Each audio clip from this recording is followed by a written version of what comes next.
Bom dia, paz do Senhor. E hoje vamos comentar o livro de Abacuque. Bom, vamos começar falando do nome dele então. Não existe um consenso para o nome de Abacuque, para o significado do nome Abacuque. A raiz do nome, ela está ligada ao verbo abraçar. Então, os estudiosos apontam uma tendência para Abacuque significar de abraçar o povo. Abacuque era muito patriota, amava muito o seu povo, o povo de Judá, e ele então tinha no nome dele, essa característica de querer abraçar. Pode ser também, alguns estudiosos apontam, como sendo abraçado por Deus, já que Deus responde a oração de Abacuque e cuida dele ali, a inquietação da sua alma, aquele breve momento que ele vacila ali na sua fé, Deus então o conforta como que abraçando.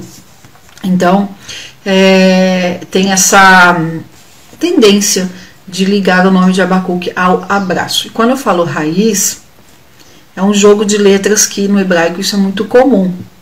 Não é raiz como aqui para nós, por exemplo, abraçar, a raiz é o A, B, R, A e o cedilha. No hebraico não é assim. No hebraico eles tiram as consoantes, as primeiras 3 consoantes ali, eles consideram consoantes principais, é um pouco diferente do que nós estamos acostumados na língua portuguesa. Então, quando a gente fala raiz de Abacuque, não significa as primeiras letras, tá? Abacuque, não. É um pouco diferente, tá bom? Só para não deixar dúvida em relação a isso. Não existe registros na Bíblia, nem aqui no próprio livro de Abacuque, sobre a sua vida pessoal, genealogia, biografia, nada disso não tem. E, como eu disse ontem, o livro não é sobre Abacuque, mas é sobre Deus se revelando a nós.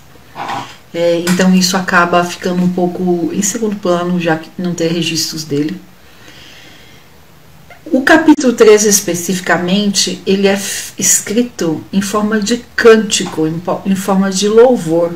Então, sugere-se que Abacuque entendia de música, porque para escrever da forma como ele escreveu, não seria qualquer um que escreveria, porque tem ali itens específicos de música, de quem entende de música.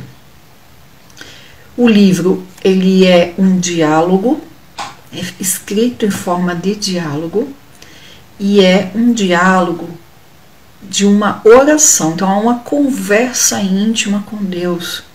O livro é direcionado a Deus. Orações com louvor, com perguntas, com respostas.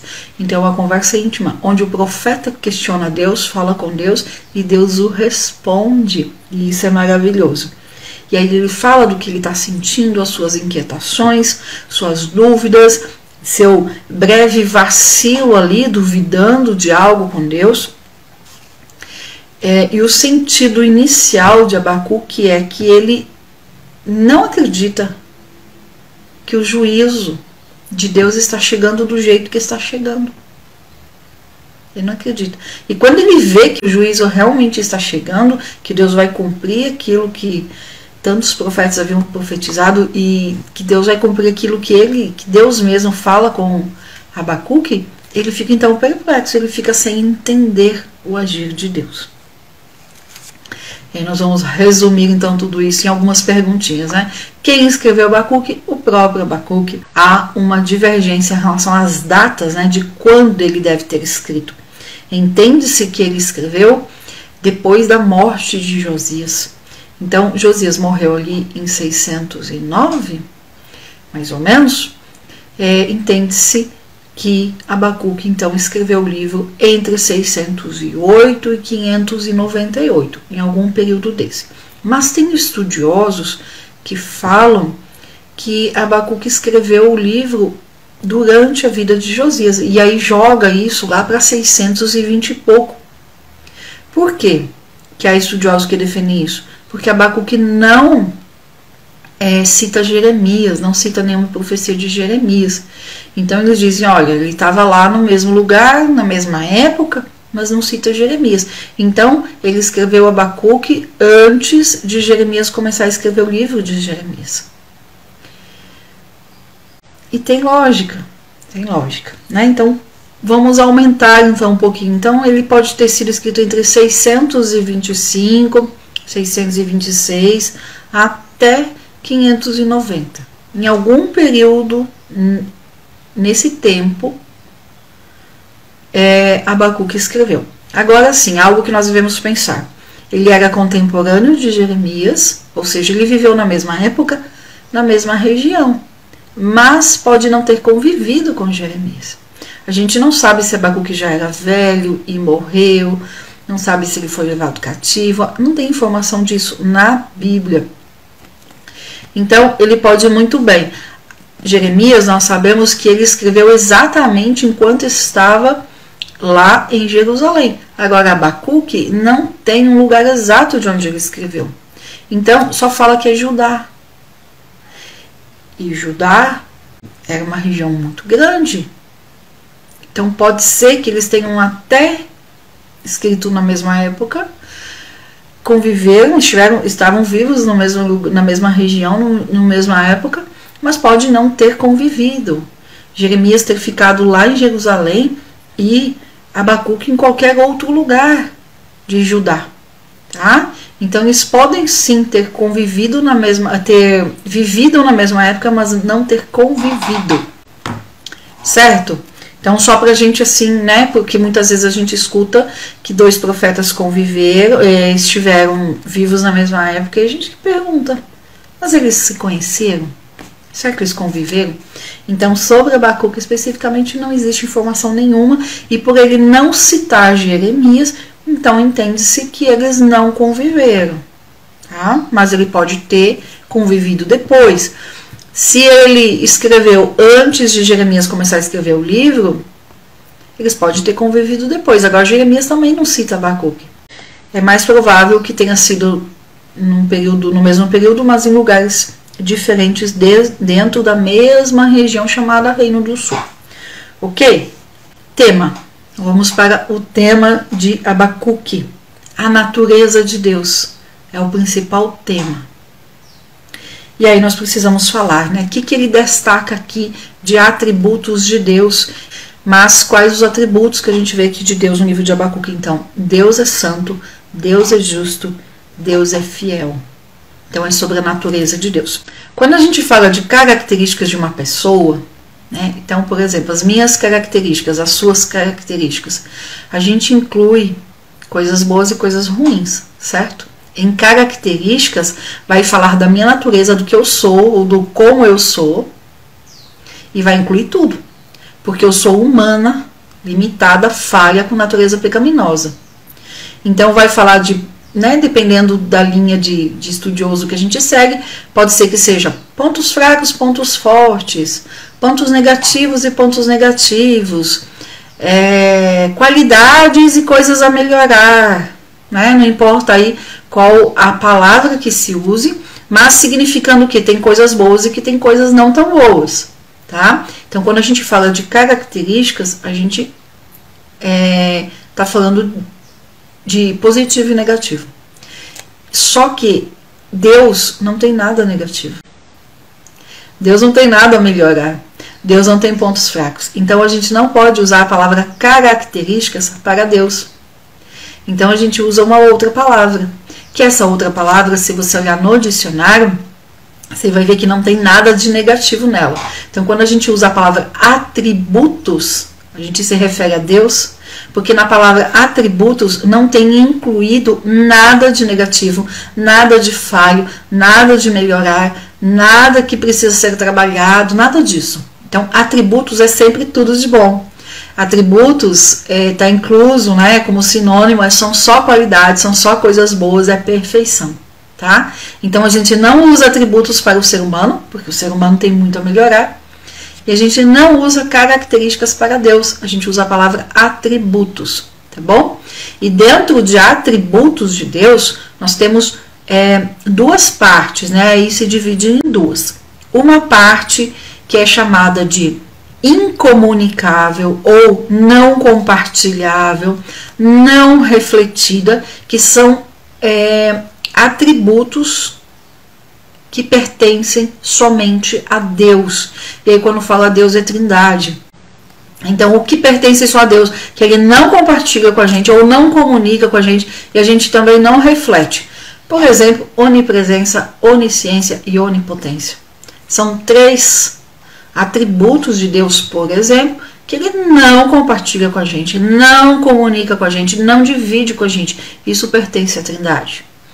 Agora, tem outros atributos que Deus, então, compartilha conosco. Ou, uma outra palavra usada também, que é o comunica conosco, que é amor, bondade, misericórdia, longanimidade, mansidão, bondade.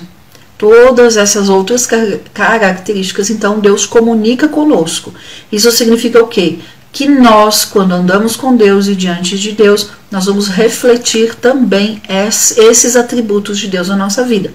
Não de uma forma plena, como é com Deus, de uma forma parcial, enquanto estivermos aqui, porque estamos ainda andando num caminho de santificação. Quando Deus compartilha conosco, veja, um cuidado que a gente precisa ter. Ele não deixa de ser, ele não se esvazia, ele não abre mão daquilo para dar para nós. Porque Deus é o amor, ele não tem amor. O amor não faz parte de Deus. Deus é amor. E aquilo reflete em nós. Então nós também temos essa característica, porque nós não é completo, não é perfeito, mas Deus não abre mão de nenhum atributo dele, tá? Quando lá em Filipenses 2 e versículo do 2 em diante, lá até o 13, que fala que Jesus se esvaziou dele mesmo, não significa que ele deixou de ser Deus, não significa que ele deixou de ser algo que ele era. Quando fala que esvaziou de si mesmo, é no sentido de não fez uso, mas não que ele abriu mão, porque Deus não abre mão do que ele é, tá? Então a gente precisa entender muito bem esses atributos de Deus. Mas nós vamos chegar lá e vamos falar mais sobre isso, tá? Isso é só uma pincelada para a gente poder andar por Abacuque, porque é um livro que fala muito de Deus, dos atributos de Deus, colocando esses 3 que eu citei de uma forma mais direta. Referência de Filipenses, eu vou abrir porque de cabeça eu não sei, capítulo 2, versículo 5 em diante. De sorte que haja em vós o mesmo sentimento que houve também em Cristo Jesus, que sendo em forma de Deus, não teve por usurpação ser igual a Deus, mas aniquilou-se a si mesmo, tomando a forma de servo, fazendo-se semelhante aos homens. Versículo 8. E achado na forma de homem, humilhou-se a si mesmo, sendo obediente até a morte de cruz. Vai até o versículo 13, tá bom? Que é a parte mais importante em relação a esse assunto, tá? O resto também é importante. Quando fala, né, o versículo 7, mas aniquilou-se, algumas versões falam, mas esvaziou-se, é no sentido de não fazer uso, mas não de que ele abriu mão de deixar de ser, tá? Ele não deixa de ser. Vamos voltar então para Abacuque.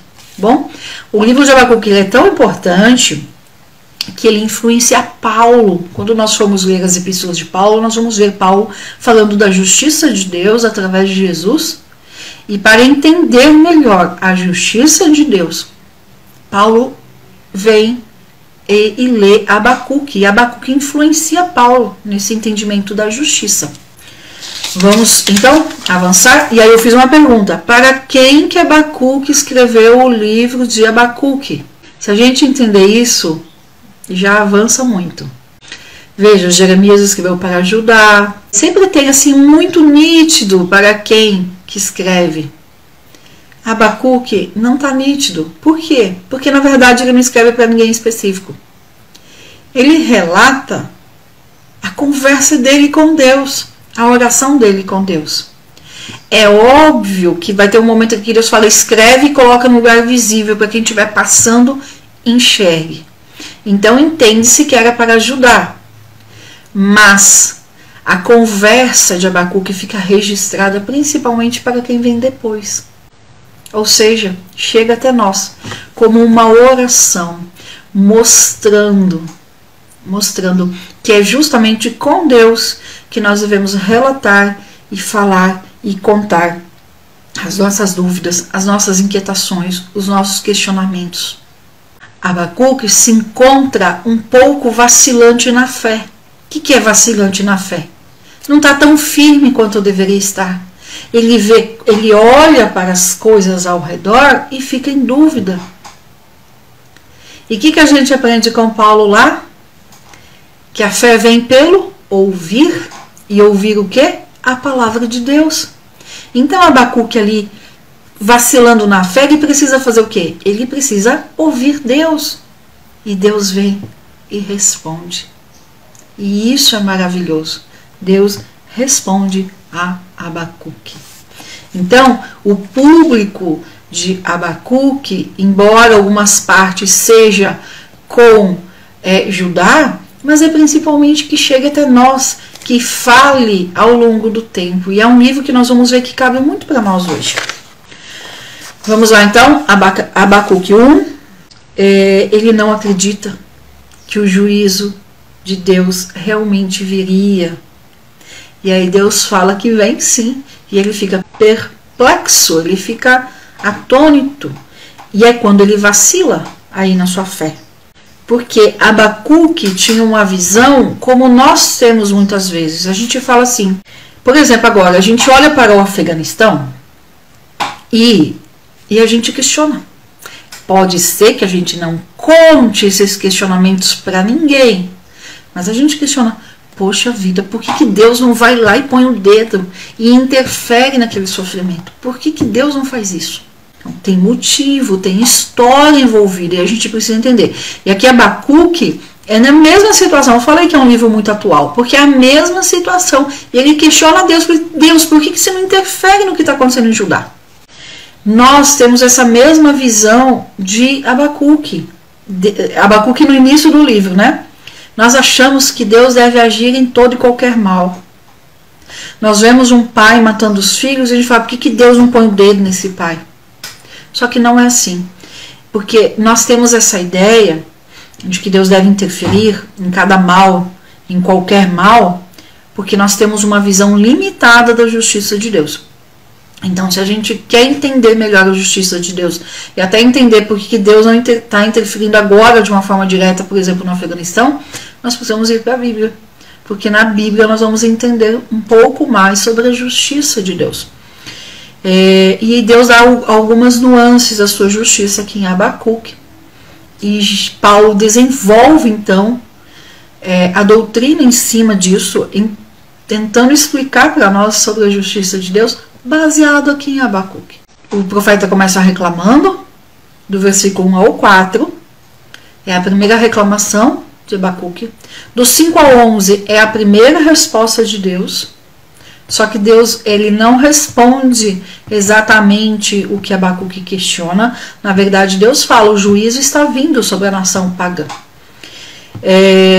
A vinda dos babilônios é o juízo meu em cima de Judá. Eles depois vão ser julgados. Lá no capítulo 2 Deus vai falar. Mas aqui, a vinda dos babilônios, a vinda dos caldeus, chamados assim também, é o meu juízo sobre Judá. E aí, do 12 ao 17, que no capítulo 1, Abacuque vem então e faz novas perguntas a Deus, né? É a segunda reclamação dele. O que a gente aprende aqui de uma forma bem direta, né? Primeira instância, primeiro momento, é sempre em oração com Deus. Se eu tenho algo para reclamar, é com Deus. Se eu tenho algo para questionar acerca das coisas, é com Deus em primeiro lugar. Sempre com Deus antes. Sempre, em todos os momentos. Deus, Ele é o nosso Criador. Se tem alguém com condições de nos responder ou aquietar a nossa alma, esse eu é Deus. E veja Abacuque todo aflito, inquieto, ali reclamando. E Deus vê que ele está realmente com a alma aflita. E Deus vem e o acalma. Não responde tudo, mas o acalma. Vamos ver aqui um pouquinho então. A carga que viu Abacuque, o profeta. É só isso que tem sobre Abacuque. Até quando, ó Senhor, eu terei que clamar sem que tu me ouças? Porque ele estava clamando por Judá.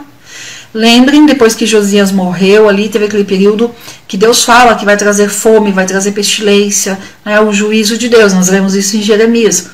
E era o que estava acontecendo. Fome, seca, dificuldade.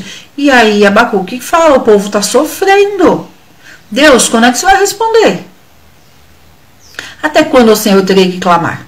Até quando eu gritarei a ti por causa da violência e não salvarás? Então, a violência toda que estava acontecendo, de diversas formas. Os nobres pegando os hebreus, próprios irmãos, muitas vezes a própria família, fazendo de escravo, todo tipo de violência. 3. Por que motivo me fazes ver iniquidade e me fazes perceber a injustiça? Porque o roubo e a violência estão diante de mim, havendo também quem levante a contenda e o litígio. Por isso a lei é afrouxada e a sentença nunca sai, que é o que estava acontecendo em Judá. Porque o ímpio assedia o justo e por isso sai distorcido o juízo. Vede entre as nações e olhai e maravilhai-vos, porque farei uma obra em vossos dias, que quando vos for contada não acreditareis. E aqui então Deus começa a falar. É a primeira resposta de Deus a Abacuque. O versículo 6. Porque eis que eu levanto os caldeus. E aí, vamos entender aqui Abacuque. Abacuque pega essa expressão. Deus fala assim, ó. Nação cruel e impetuosa, que caminha pela largura da terra para possuir moradas não suas. E Abacuque pega isso. E aí, Deus vai falando aqui, do 6 até o 10, do que os babilônios vão fazer. Então ele fala, ela virá com violência, o terror vai diante dela, recolherá os cativos como se fosse areia, e escarnecerão dos reis e dos príncipes, se rirá de todas as fortalezas. Então falando aqui do que os caldeus vão fazer. E aí Deus fala, logo se mudará a sua mente e passará adiante, e se fará culpado este cujo poder é o seu Deus. Falando aqui de Nabucodonosor. E aí, Abacuque fica indignado com Deus, mas ele não sai falando para os outros. Ele fala com Deus. Abacuque fala exatamente assim, como Deus? Abacuque fica um pouco assim, revolta. Como assim? Judá é o teu povo. Como é? Que justiça é essa, Deus?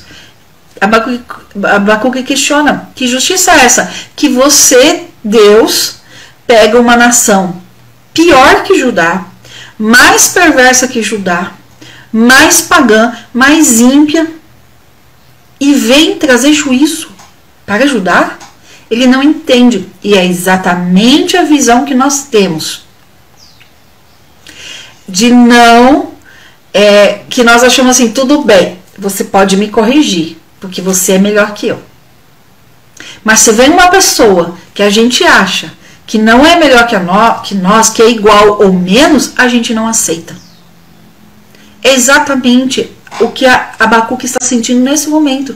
Ele fala assim, não, como assim? Uma nação ímpia vem aqui corrigir Judá, ser um juízo para Judá. Ele não aceita. Abacuque, ele não entende como punir Judá como uma nação mais ímpia e perversa poderia ser sinal da justiça de Deus. Ele quer entender isso. Ele não está conseguindo ver a justiça de Deus. Vamos ler aqui o versículo 12. Não és tu desde o princípio, ó Senhor meu Deus, meu santo? Nós não morreremos. Ó Senhor, para juízo o puseste, e tu, ó rocha, o fundaste para castigar. Então, ele vai questionar Deus. Por que é que Deus vai usar esse povo para ser o juízo de Judá? Versículo 13. Muito puro és de olhos, que não podes ver o mal, nem podes contemplar a iniquidade. Por que vês os que procedem alivosamente e te calas quando o ímpio destrói aquele que é mais justo do que ele? Então ele falando exatamente isso. Como assim? Vem a Babilônia punir destruir quem é mais justo que a Babilônia, colocando como que Judá sendo mais justo.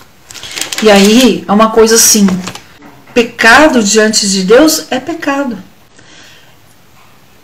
Eu posso, por exemplo, não praticar o pecado do adultério, mas eu posso praticar o pecado de não olhar a trave no meu olho e só acusar os outros.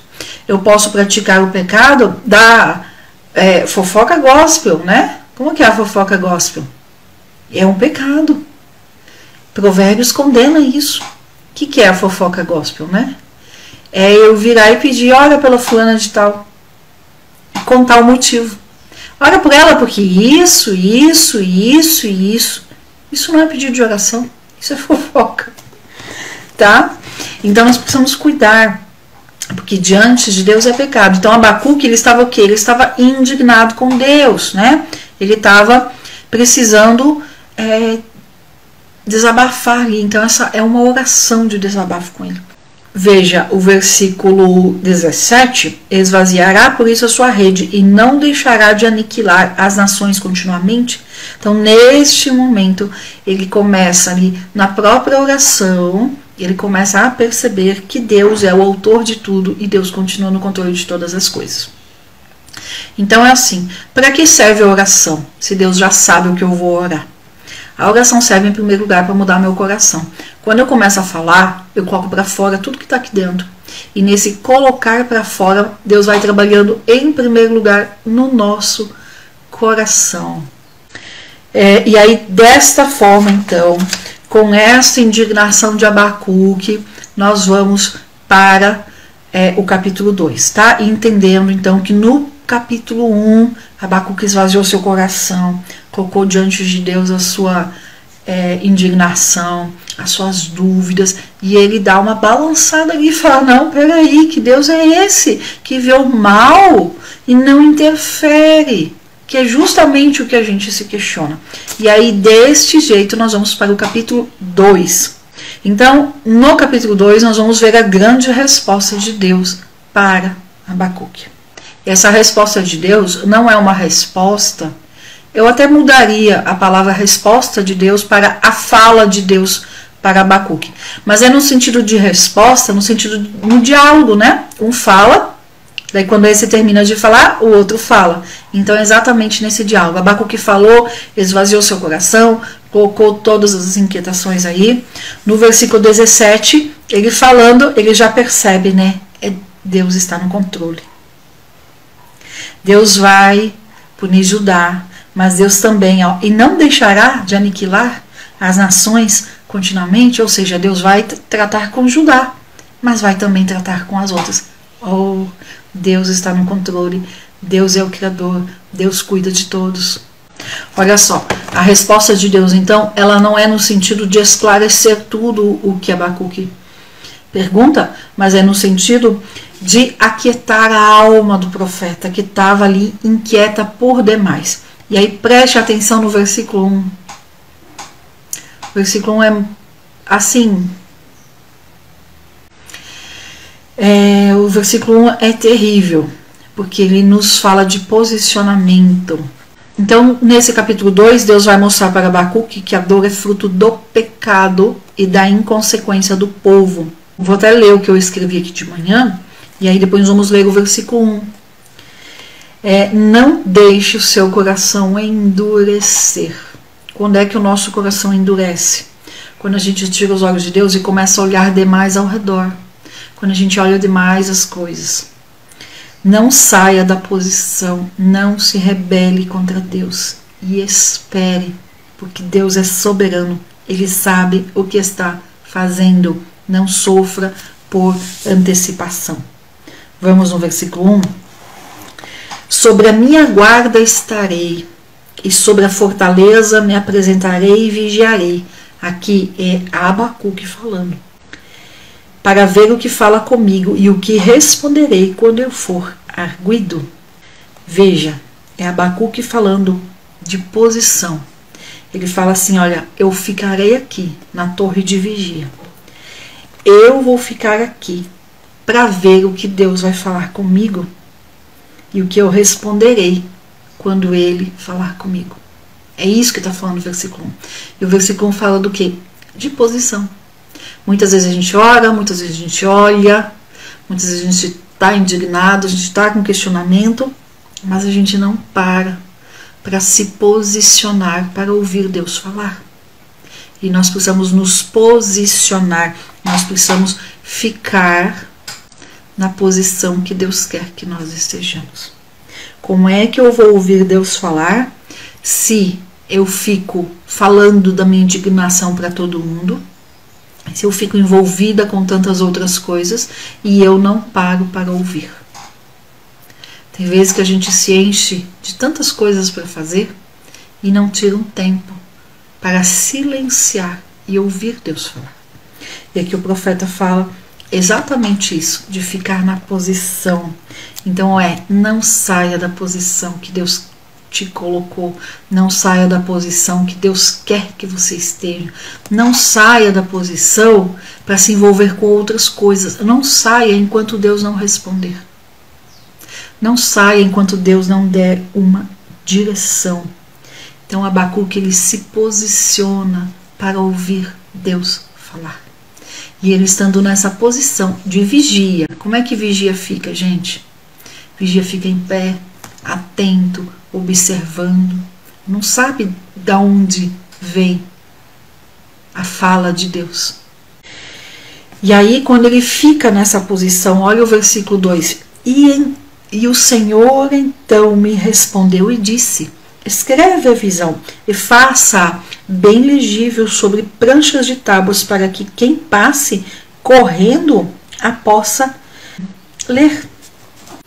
Então, Deus aqui deixa claro que ele não quer só que Abacuque escreva, mas que ele escreva e torne público o que Deus vai falar. Então, no versículo 3, porque a visão é ainda para o tempo determinado, e até o fim falará, e não mentirá. Se demorar, espera, porque sem dúvida virá, e não tardará. Eis que aquele cuja alma se incha não é reta nele, mas o justo pela sua fé viverá. Então, trazendo aqui esse conceito, né, de viver pela fé. Do 4 ao 9, Deus vai falar então ali consequências dos lucros, consequência do querer demais, consequência de uma série de pecados ali, e o que vai acontecer com eles. Versículo 6, gente, é uma chamada tão séria sobre as nossas contas, sobre as nossas finanças. Não levantarão, pois, todos esses contra ele uma parábola e um dito agudo contra ele, dizendo: ai daquele que multiplica o que não é seu? Até quando? E daquele que carrega a si mesmo de dívidas. Veja na sua Bíblia como é que está. Do 10 ao 14, então, Deus falando de forma mais direta ali sobre os babilônios e trazendo uma palavra de juízo para os babilônios. Na verdade, aqui vai até o 20, então, Deus falando contra os babilônios. E Deus fala, eles vão ser usados agora para juízo, para conjugar, mas vai chegar também o dia do juízo para os próprios babilônios. E não vou adiantar aqui o que Daniel depois vai nos falar, mas só por curiosidade, os muros da Babilônia, eles tinham 25 metros de largura. Os muros da Babilônia eram conhecidíssimos. Os jardins da Babilônia, os muros eram todos ali ornamentados. Tinham 25 metros de largura e 17 quilômetros de extensão. A Babilônia vai tomar Jerusalém em 586. Em 539, menos de 50 anos depois, a Babilônia vai ser destruída.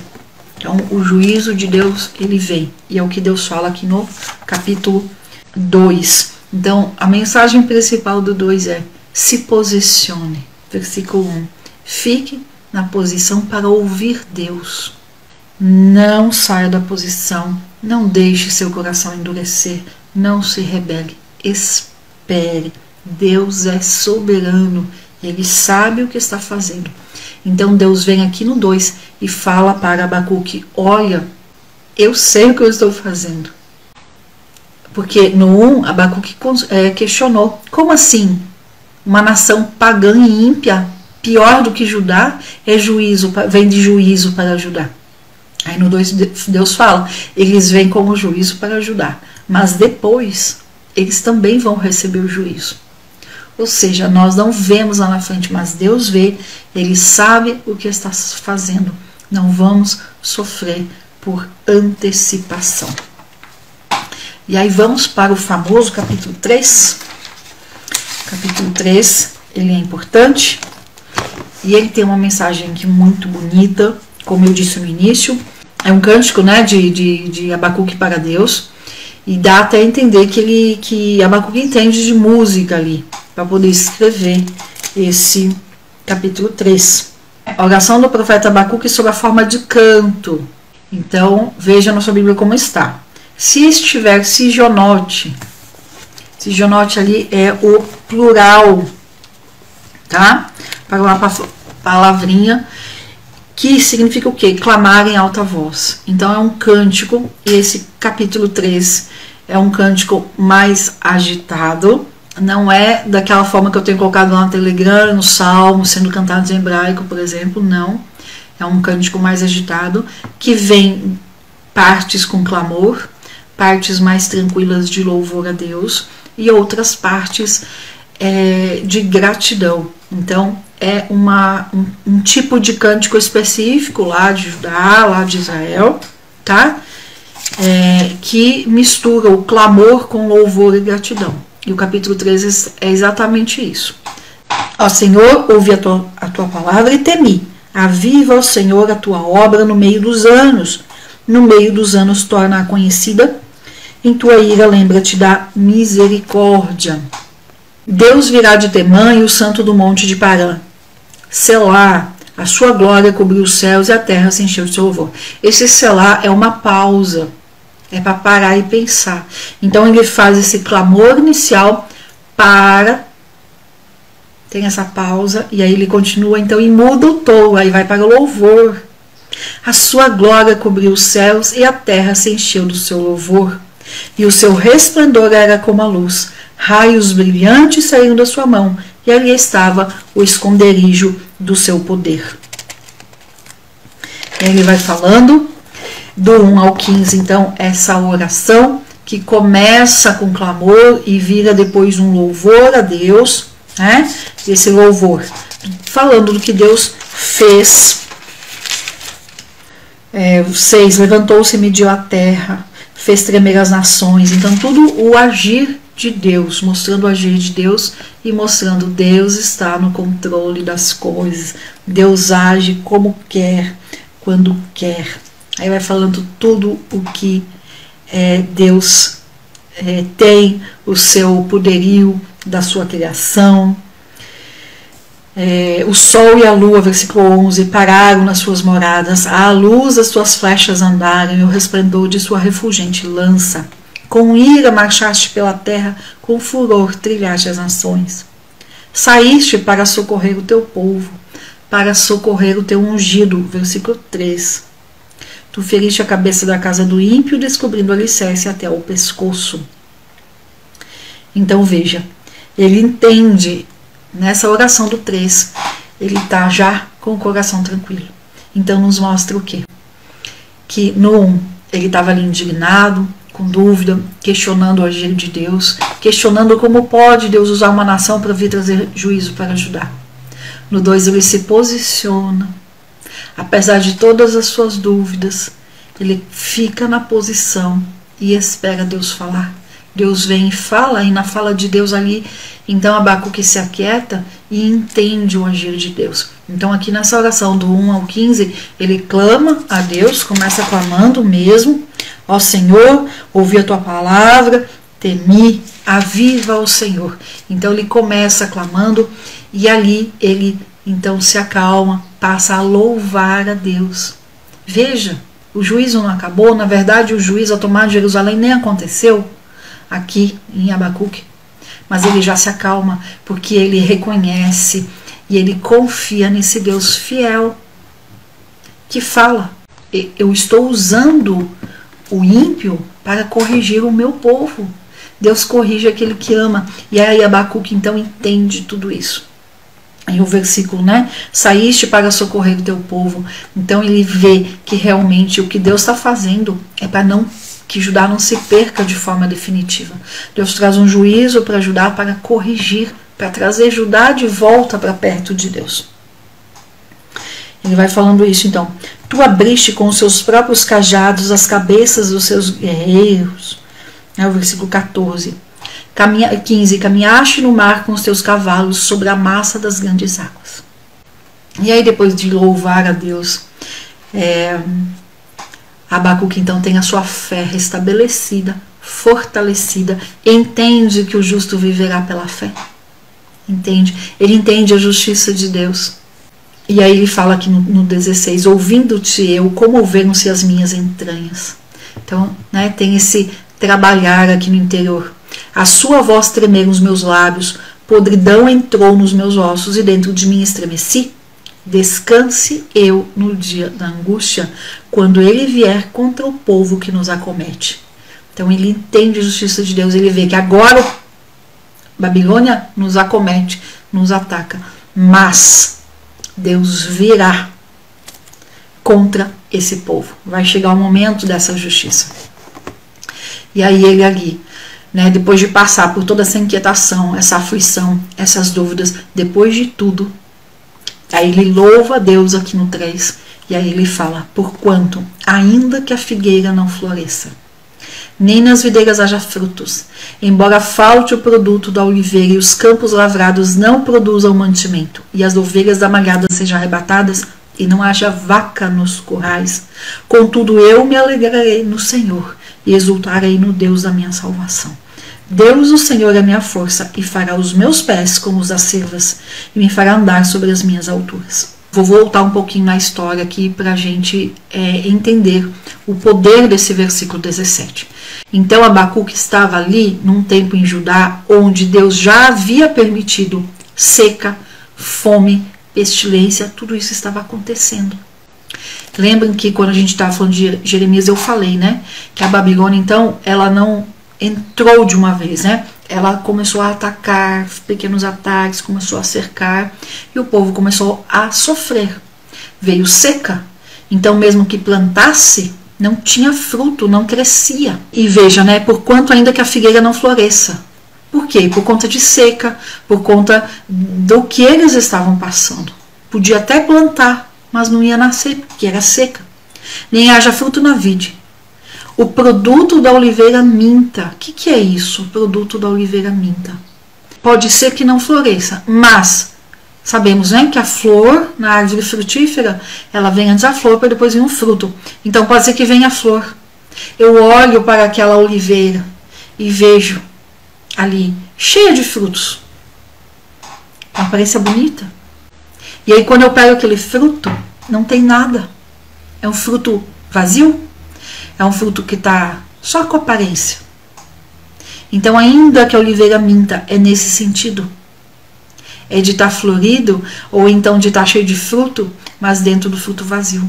E os campos não produzam mantimento. As ovelhas da malhada sejam arrebatadas e nos currais não hajam vacas. Aqui, essa linguagem é uma linguagem de lá de Judá. Então, para nós aqui, né, quem já não foi no milharal, eu não sei quem mais mora em região assim, que é mais fácil de ver, mas quem não foi no milharal e viu aquelas espigas de milho grandes, bonitas, com aquele cabelo saindo do milho, né? Aquele rabinho de cabelo ali saindo, e aí depois a gente pega esse milho, tira a palha e olha dentro e não tem nada. Então, se fosse um brasileiro escrevendo aqui, ia falar assim, o produto do milho, que antes, mesmo que o milharal minta, mesmo que eu olhe para o milharal e não encontre um milho bom, mesmo assim, eu me alegrarei no Senhor. Ele conseguiu ver que estava sofrendo, que o povo estava sofrendo, que Deus estava usando uma nação ímpia, pagã, pior do que Judá, para corrigir, para trazer de volta, para moldar o coração. E ele confiava em Deus, ele sabia que Deus estava cuidando do povo, mesmo quando estava sendo corrigido. Nós precisamos aprender isso aqui. Que não importa a figueira não floresça, né? Como eu disse, o brasileiro olhando para o milharal. Posso olhar para o milharal e achar que está tudo bem, e quando eu vejo não tem nada. Então, mesmo que o milharal minta, mesmo que a economia possa até estar indo bem, mesmo que eu veja noticiário dizendo está abrindo emprego, está abrindo emprego, está abrindo emprego, e eu continuo sem, mesmo assim, mesmo que falte as coisas, mesmo que não tenha produto para o mantimento, mesmo que os armários estejam vazios, mesmo assim, eu me alegrarei no Senhor e exultarei no Deus da minha salvação. E o último versículo: Jeová, o Senhor, é a minha força, e fará os meus pés como os das cervas, e me fará andar sobre as minhas alturas. Então, Deus é a minha força, Ele vai me fazer andar por onde Ele quer que eu ande. Essa é a palavra aqui. Amém? Lembrem-se de Colossenses 3:23. Né? Fazer do dia de hoje tudo para o Senhor, porque com certeza vai ser um dia abençoado. Amém? Fique com Deus. Deus abençoe.